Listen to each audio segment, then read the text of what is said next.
Aujourd'hui, je vous emmène à une dégustation à l'aveugle. Alors, qu'est-ce qu'une dégustation à l'aveugle ou un blind tasting?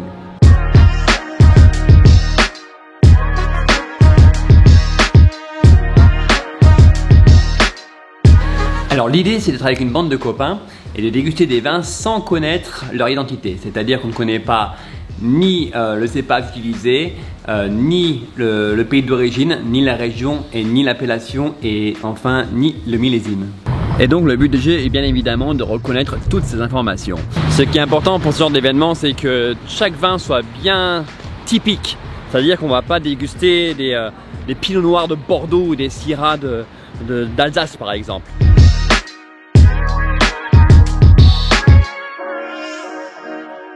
Essayons le premier vin.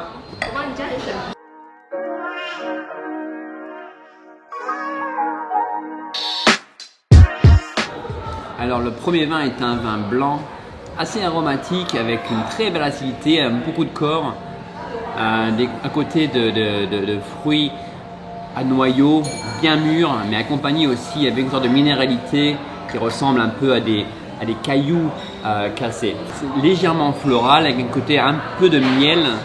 Pour moi ça fait penser beaucoup au Riesling. Et en bouche il y a ce côté légèrement sucré. Riesling de Pfalz, je dirais Allemagne, 2010 peut-être. Donc là on a chacun envoyé des réponses sur le téléphone et tout le monde a à peu près la même réponse. Donc Riesling Moselle 2016, Riesling Rengo 2016, Riesling Rengo 2018, Riesling Australie, Mornington Peninsula 2018. Et la réponse Moselle Riesling. Moselle Riesling 2012. Ah, 2012, 2010 c'est la Moselle, c'est pas Pfalz. C'est bien ce qui me semblait ça. Hein. C'est un petit peu d'âge quand même.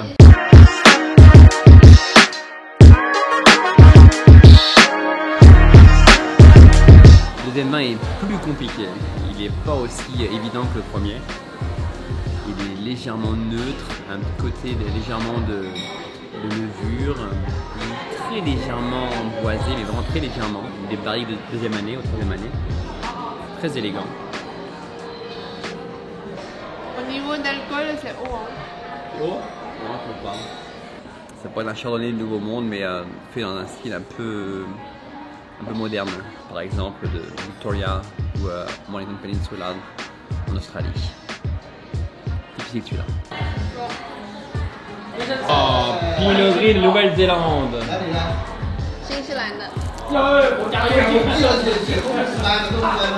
Chardonnay Australie, c'est pas très loin. Il y a deux qui ont écrit Pinot Gris quand même. Bien joué, bien joué. Et Mo Xiaodong a écrit Nouvelle-Zélande. Bien joué, bien joué. Respect. Bon, je crois que j'ai une idée pour le troisième vin. Mais je vais pas trop en parler parce qu'il y en a qui parlent français ici. Et je vais vous montrer exactement ce que je pense. Voilà, la partie jaune là. Là, oui, voilà, ça va le dire. Oui. 对不对？对啊。像波尔多干白，跟那个 G 的几乎一样的，但是它是 L 的 VSC。死不死？你说？Bordeaux. Normal.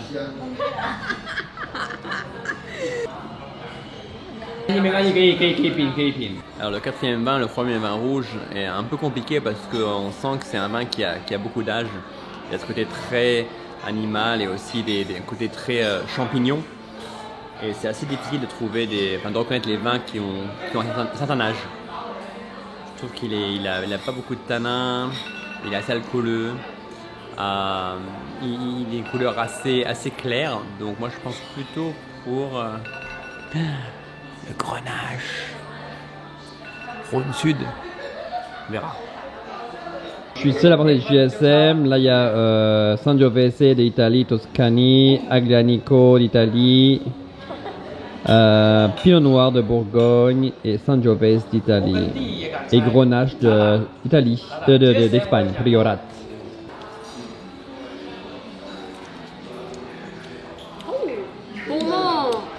Beaumont, Gros Gros Hermitage, Hermitage 2013.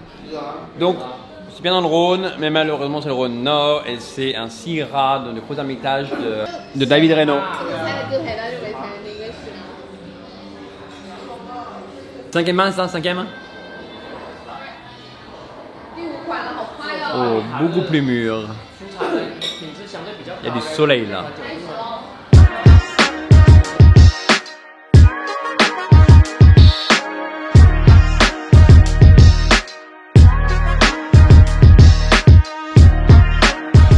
Sixième vin. Bon, ça me paraît simple ça, non? C'est la même grande région Oui. qu'on a eu tout à l'heure. Je pense même que c'est le même domaine. Oh, 酒庄年份都对了。Millésime et le domaine, tout est bon.